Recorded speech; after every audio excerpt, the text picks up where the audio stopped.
નમસ્કાર મિત્રો, સ્વાગત તમારું મારી યુટ્યુબ ચેનલ પિન્ટુ સરકારી અપડેટમાં। તો ચાલો આજના આ ખાસ અપડેટમાં આપણે આરઆરબી એનટીપીસી પરીક્ષાને લગતી તમામ સત્તાવાર માહિતી ફટાફટ સમજી લઈએ। આજે આપણે મુખ્ય 5 મુદ્દાઓ પર વાત કરીશું। પરીક્ષાની તારીખો કઈ છે, તમારી સિટી લિંક અને કોલ લેટર ક્યારે આવશે, આધાર કાર્ડ વેરિફિકેશનના કડક નિયમો શું છે, પોર્ટલ પર લોગિન કેવી રીતે કરવું અને છેલ્લે રેલવે બોર્ડની કેટલીક મહત્વની સલાહ। તો સૌથી પહેલા શરૂઆત કરીએ આપણા પહેલા અને સૌથી અગત્યના મુદ્દાથી, જે છે પરીક્ષાની તારીખો। આ રહી આપણી ઓફિશિયલ આરઆરબી એનટીપીસી 12 પાસ એટલે કે અંડર ગ્રેજ્યુએટ લેવલની જાહેરાત।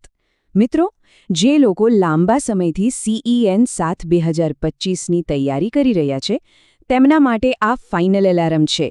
હવે નવો ટોપિક વાંચવા કરતાં રિવિઝન પર ફોકસ કરવાનો સમય આવી ગયો છે। હવે આ તારીખો ખાસ નોંધી લેજો। CBT 1 પરીક્ષા મુખ્યત્વે 2 અલગ અલગ તબક્કામાં લેવાશે। પહેલો રાઉન્ડ મે મહિનાની શરૂઆતમાં છે, એટલે કે 7, 8 અને 9 મે, અને ત્યારબાદ બીજો રાઉન્ડ જૂન મહિનામાં શરૂ થશે, જેમાં 13 અને 14 જૂન, અને પછી સળંગ 16થી 21 જૂન સુધી પરીક્ષાઓ ચાલશે। આ 2 અલગ અલગ સ્લોટ બતાવે છે કે પરીક્ષા ખૂબ જ મોટા પાયે લેવાવાની છે, તો તમારી તૈયારી એ લેવલની હોવી જોઈએ। આગળ વાત કરીએ આપણા બીજા મુદ્દાની, સિટી લિંક અને તમારો ફાઇનલ કોલ લેટર। ઘણા બધા ઉમેદવારોને એ કન્ફ્યુઝન હોય છે કે મારું સેન્ટર ક્યાં આવશે, એ ક્યારે ખબર પડશે? તો જુઓ, તમારી પરીક્ષાની જે પણ તારીખ હશે તેના બરાબર 10 દિવસ પહેલાં સત્તાવાર વેબસાઇટ પર એક લિંક એક્ટિવ થઈ જશે। ત્યાંથી તમને તમારી પરીક્ષાની તારીખ અને કયા શહેરમાં પરીક્ષા છે તે જાણવા મળશે। આપણા SC અને ST ઉમેદવારો માટે ફ્રી ટ્રાવેલ ઓથોરિટી પાસ પણ આ જ લિંક પરથી મળશે। પણ હા, આ તમારો કોલ લેટર નથી। અસલ કોલ લેટર તો પરીક્ષાના બરાબર 4 દિવસ પહેલાં જ ડાઉનલોડ કરી શકાશે। હવે આવે છે સૌથી અગત્યનો અને ત્રીજો મુદ્દો, આધાર કાર્ડ વેરિફિકેશન। આમાં ભૂલ કરી તો પરીક્ષા નહીં આપી શકો। પરીક્ષા કેન્દ્ર પર તમારો આધાર લિંક્ડ બાયોમેટ્રિક ચેકિંગ ફરજિયાત થવાનું છે। તમારે તમારું અસલ આધાર કાર્ડ અથવા આધારની એકદમ ક્લિયર પ્રિન્ટ સાથે રાખવાની છે। સૌથી મોટી ભૂલ લોકો એ કરે છે કે એમનું આધાર બાયોમેટ્રિક લોક હોય છે। મહેરબાની કરીને પરીક્ષા આપવા જાઓ એ પહેલાં ચેક કરી લેજો કે તમારું આધાર કાર્ડ UIDI સિસ્ટમમાં અનલોક્ડ જ હોય। બીજી ખાસ વાત, તમારા આધાર કાર્ડની વિગતો જેવી કે તમારું નામ, જન્મ તારીખ અને પિતાનું નામ તમારી ધોરણ 10ની માર્કશીટ સાથે મેચ થવી જ જોઈએ।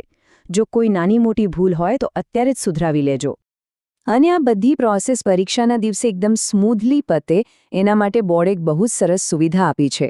તમે અગાઉથી જ www.orbapply.gov.in પર લોગિન કરીને તમારું આધાર વેરિફિકેશન કરી શકો છો। મારું માનશો તો આ કામ આજે જ પતાવી લેજો, જેથી એક્ઝામના દિવસે કોઈ ટેન્શન ના રહે। ચાલો હવે ફટાફટ જોઈ લઈએ કે ઉમેદવાર લોગિન પ્રક્રિયા કેવી રીતે કરવાની છે।